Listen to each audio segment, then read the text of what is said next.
Welcome to the Israel Bible Podcast. My name is Cindy Parker. I am an author, a speaker, and the professor of Holy Land Studies at the Israel Bible Center. I'm passionate about reading the Bible in the physical, historical, and cultural context of its day. In this podcast, I'd like to invite you to join me as I sit down each week with other faculty members of IBC to discover new aspects of the Bible. These are some of my all-time favorite dialogues because as a modern audience reading an ancient text, we know that the Bible does not need to be rewritten, but it needs to be reread. Does God have a body? This may seem like a simple question to you, but I'd be curious how many different answers we would get from the listeners of this podcast. When you read the Bible, God is definitely anthropomorphized, whether it is something like Psalm 118:16 that says, "The strong right arm of the Lord is raised in triumph," or Nahum chapter 1 talks about the clouds as the dust of the Lord's feet. But then, if you grew up Jewish, you know that from a young age, children learn that God does not have a body. Where does that idea come from? Well, this is the topic of conversation today between Dr. Benjamin Sommer, who is the professor of Bible and Ancient Semitic Languages at the Jewish Theological Seminary of America. He sat down with Dr. Yeshaya Gruber for a roundtable talk to discuss his book published in 2009 that is called The Bodies of God and the World of Ancient Israel. They started their conversation talking about this discrepancy between the anthropomorphic language of the Bible describing God as if he had a body and the Jewish tradition that God does not have a body. Where does the discrepancy come from? Lean in and enjoy the conversation. So you're right, Jewish children learn from a young age that God, the God of the Bible, that the Jewish God has no body.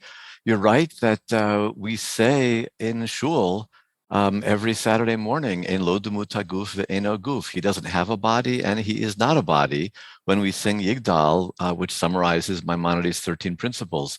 Jewish children learn that. We sing that at shul, but Jewish children didn't always learn that, and we didn't always sing that at shul.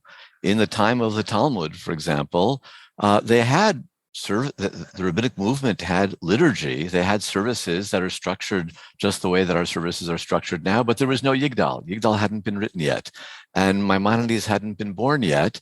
And the truth of the matter is that if you look throughout rabbinic literature, in rabbinic literature, they do not object to the idea that God has a Bible and God has a body. And when you go back to the Bible itself, when you go back to the Tanakh, surprisingly enough, pretty much no biblical authors make the claim that God is not embodied. Maybe there's one author in the last part of the book of Isaiah, the author that we call Second Isaiah or Deutero-Isaiah. Maybe that author makes that claim, that prophet claims that. That's at least the thesis of Professor Moshe Weinfeld, Zichrono Livracha, from Hebrew University. I'm not 100% sure that I agree with that reading, but it's at least a plausible reading. But other than that one possible exception, biblical authors do assume that God has a body. And so you're right that it's impertinent to object to Rambam, to object to Maimonides, but I'm objecting, you might say, not in my own name. I'm objecting in the name of the many, many generations of sages and scholars and scribes who wrote the Bible and who wrote rabbinic literature, which had not yet arrived at that idea. This, I think, is a particularly poignant argument that you're advancing and one that sort of startles people.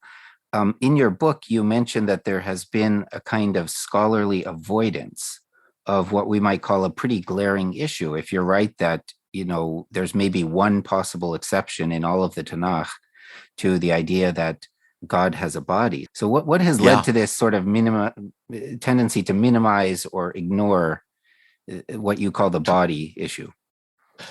Well, I think that, first of all, among Jews, the influence of Maimonides is just enormous. I mean, in Maimonides' own day, he was very controversial because his contemporaries understood that he was a radical Jewish thinker in certain respects, a very traditional Jewish thinker in other respects, in terms of the absolute centrality of halakha and law to Judaism, but theologically a very radical thinker. And people objected very vociferously to his writings in his day, in the generations right after him. But within a few centuries, Maimonides had completely won. Maimonides really created a sea change in Jewish thinking about God. Maimonides said that if you really believe in monotheism, if you believe that not only that there's one God, but that God is absolutely different from the world and separate from the world which God created, then God can't be physical. God can't be present in space and time. And I think people found that argument ultimately to be convincing. And once having been convinced of that argument, they then applied that thinking backwards, which is what Maimonides himself attempts to do basically in the first third of his philosophical masterpiece, The Guide of the Perplexed.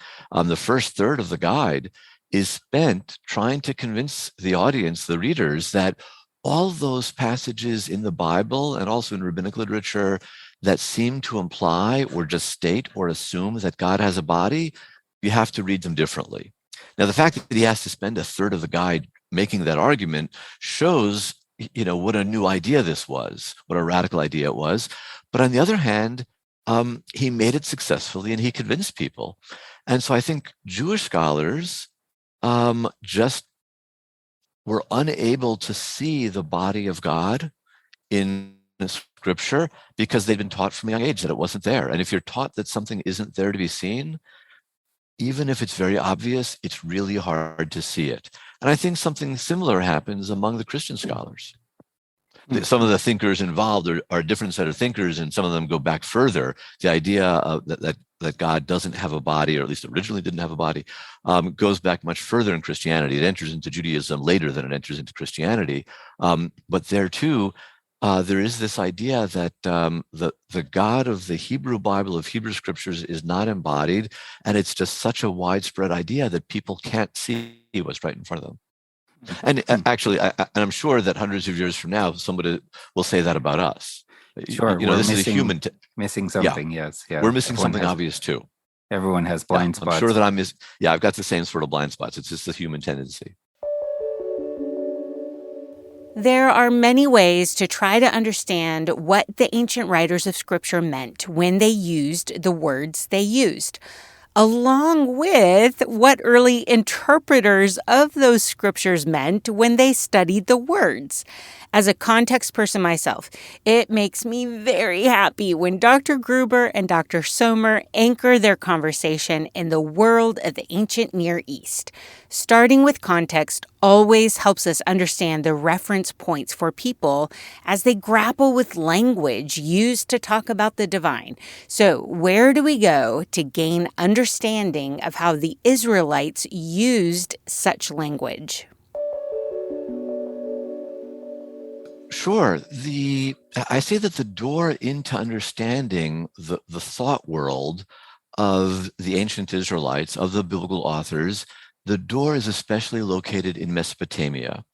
And I say that because we actually have a lot more Mesopotamian literature, a lot more Sumerian, Babylonian, and Assyrian literature than we have ancient Israelite literature. It was lost for thousands of years, but it was written down on clay tablets that survived those thousands of years underground quite well, whereas most ancient Israelite literature, some of it probably was oral, it might not have been written down, and what was written down on parchment or on leather or on papyrus, and it didn't survive well. So, this anthology, this book, the Tanakh, that we get from ancient Israel, it's not that big of a book. It's not that long. We've got a lot more literature from ancient Mesopotamia, not only literature in the sense of poetry and narrative, we also have everyday documents, letters that people sent back and forth, all sorts of records from ancient temples. And so we're able to reconstruct the thought world of ancient Mesopotamia much more confidently than we can reconstruct the thought world of ancient Israel. And when we do so, I think we can come back to the Tanakh, we can come back to Hebrew scripture and see that parts of Scripture are making assumptions about what we know. And once we recover those assumptions, we can read them in a new way. So just, two simple examples I'll give that aren't related to the issue of divine embodiment.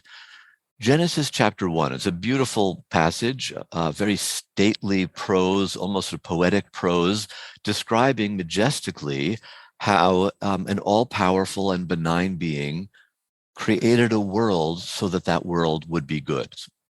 Well-known passage. For one thing, even if you decide you want to read the Bible and after a couple of days you give up on that New Year's resolution, you've read Genesis 1, so everyone knows Genesis 1. There's another side of Genesis 1, which is that Genesis 1 is a very polemical, very argumentative, very punchy text. When you go and read Mesopotamian creation stories, and also some stories that are probably related to creation from the ancient Canaanites, who are a little further to the west, it becomes clear that the authors of Genesis chapter 1 know these ancient creation myths from ancient Mesopotamia, probably also from Canaan. They know that there's this idea that the God in charge is younger than the universe and came to be in charge of the universe by fighting older gods and goddesses and defeating them, defeating forces of chaos. And it's by doing so, by defeating these older deities and these forces of chaos, that God became the king of the gods and then created the world. Genesis 1 is constantly alluding to those texts and undercutting them, using some of the same vocabulary, let's say tanin, that describes or tahom, that describe the forces of chaos. But in Genesis 1, these aren't forces of chaos. These are simply things that God created to be good. God created these when God created the world because God wanted good things in the world. By using all of this vocabulary, and there are a lot of other examples, lots of scholars have spoken about this, Genesis 1 is actually undercutting all of those other texts and saying, yeah, I know you've heard these stories. That's not the way it went down. Let me tell you what really happened. That punchiness, that polemical nature of Genesis 1, you would totally miss if you don't read the Mesopotamian, the ancient Near Eastern material against which it's useful to read that material. That is, if you don't look at that ancient Near Eastern material that allows us to recreate the thought world of ancient Israel. So the argument that I make in the book is that in ancient Mesopotamia, ancient Canaan, also ancient Egypt, one of the core differences between a deity and a human being was not that we have bodies and they don't, but that they had multiple bodies and that they could also inhabit certain spaces, be physically present in certain spaces, in multiple spaces around the planet Earth, simultaneously, but not permanently. Whereas we've got one body, when that one body is kaput, it's over, we're done. But a deity could be present in multiple bodies and could even temporarily become present in an object, in stone or in wood, that is in what we would maybe disparagingly in our culture call an idol, what was called very respectfully in ancient Mesopotamian culture a tsalmu. A tsalmu is a statue of a god, but not just a statue in the way that we think of statue in English. After the craftsman created the statue, priests performed a ceremony or a set of ceremonies on the statue to bring the presence of the god into the statue. And once that ceremony had been performed, the pieces of precious metal or stone that were the eyes and whatever they made the ears out of, they were no longer just precious metal or stone.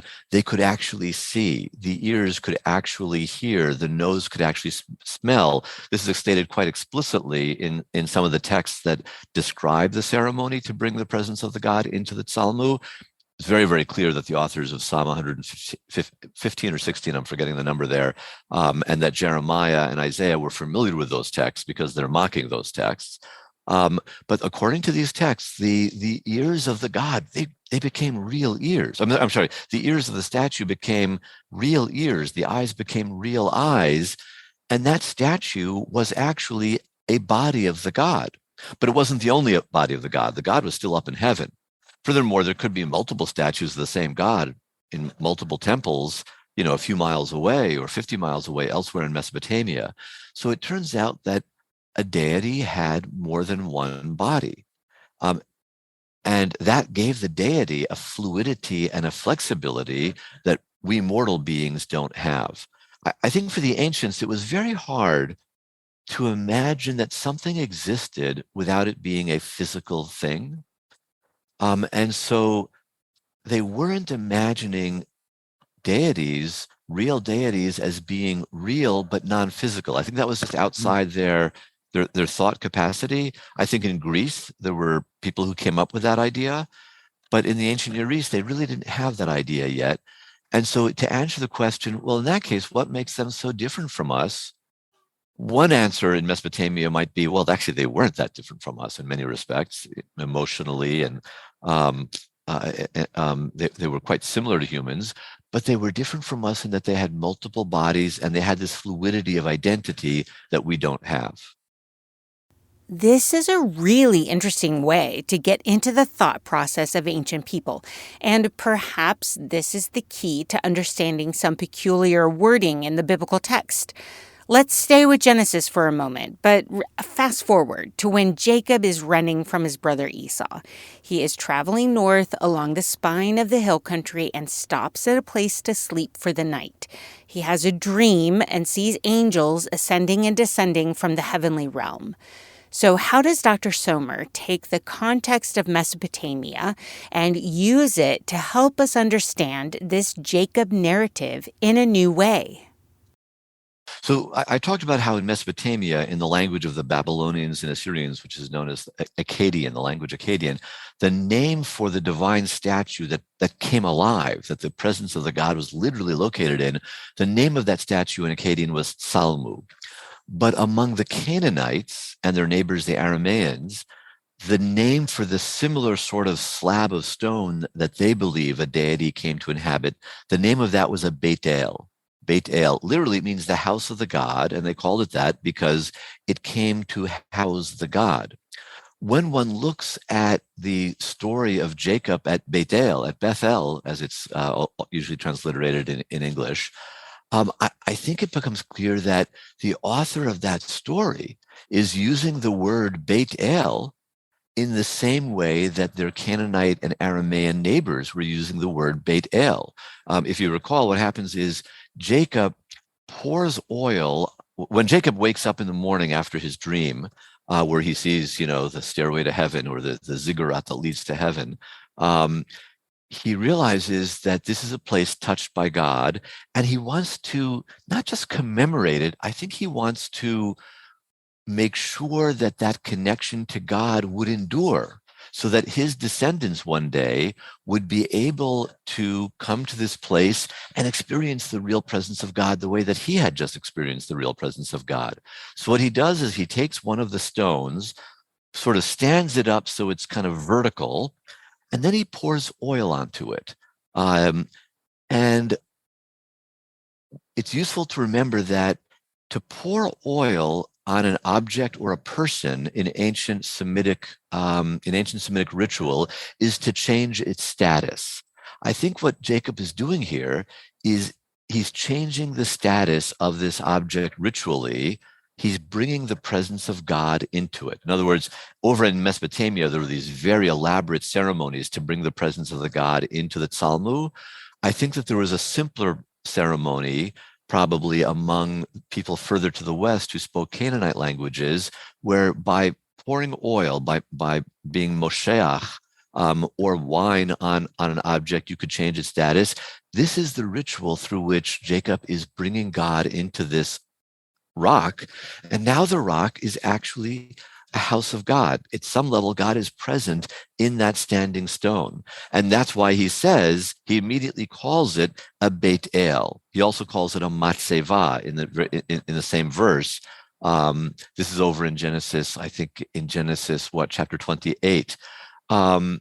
He calls it a Matseva. Matseva is another of the technical terms used among the Canaanites and the Arameans in the way that the Babylonians and Assyrians use the term Salmu.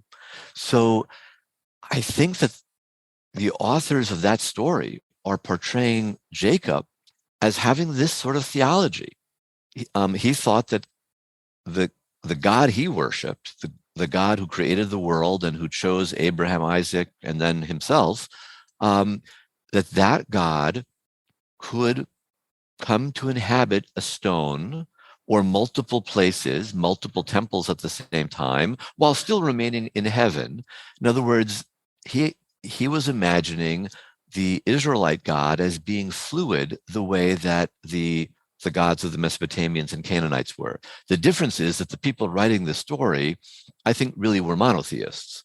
They didn't believe that other gods had real power, that other gods were significant. They believed that Jacob's God was the creator of the universe and the only God who mattered, which is a kind of early monotheism. So they don't share all the theology of their Canaanite or Mesopotamian neighbors. They're not polytheists, but they do believe that the one God had the sort of fluidity that the polytheists thought their gods and goddesses had. With regard to Beit El, why you view it so literally? Let's say if we compare to what you were saying about Genesis 1, it could be polemical. It could be a refutation of certain other ideas in the surrounding Near Eastern culture rather than an adaptation of that. That's a great question, because something similar is going on. Just like Genesis chapter 1 is using terminology that we see in Babylonian creation epics and that we also see in epics regarding the god Baal over among the Canaanites, so too these Jacob passages, not only in Genesis, but also in Hosea, which when Hosea talks about Jacob, they're using terminology that we see, especially really among the Canaanites and Arameans. The difference is that they're using it in the same way. Genesis 1 takes that vocabulary and gives it a new meaning. Tehom and Tanin in Genesis chapter 1, what is usually translated as, let's say, Tehom is the deep, the watery deep, and Tanin, some sort of sea monsters. These are no longer forces of chaos that fight the forces of order. They're simply something that, the Tanin is simply something that God creates. The Tehom is something that God is just hovering above, but doesn't have a negative relationship with. So the same or similar terminology is being used, but it's always being emptied of its polytheistic meaning. In Genesis 28, 31, 35, in Hosea, these terms are being used, but they're being used in the same way, and they're being used positively, not negatively. The difference is just instead of it being used of a lot of different gods and goddesses, it's only being used of one God. That's a big difference. Monotheism versus polytheism, that's not a small thing, but that polemic happens elsewhere in texts like Genesis chapter 1, and lots of other places in the book of Hosea. It's not happening in these Jacob passages. There's nothing negative showing up there. They're just using the same terms in exactly the same way. Monotheism versus polytheism. Yes, that. If you have hung out with the faculty of IBC, you have heard us talk about this subject before. Israel recognized that there were other gods, but their God was the true God and the God of the whole universe, and the only one to worship. But Dr. Sommer has a new and interesting way of thinking about this. You will need to listen to the whole roundtable talk for that bit of information. A quick link to that conversation is in the episode notes of this show. Conversations like this are fairly common here at IBC, whether in a wide variety of roundtable talks with scholars from around the world, or perhaps in our many courses. If you've not yet connected with Israel Bible Center, consider joining our growing international group of students. From the comfort of your own home and at your own pace, you can take classes and within a year earn a certificate in Jewish context and culture. Thank you to Jeremy McDonald from Mason Jar Music for all of the editing, the mixing, and adding in all the good music. And thank you for hanging out with me and being curious about all things Bible related.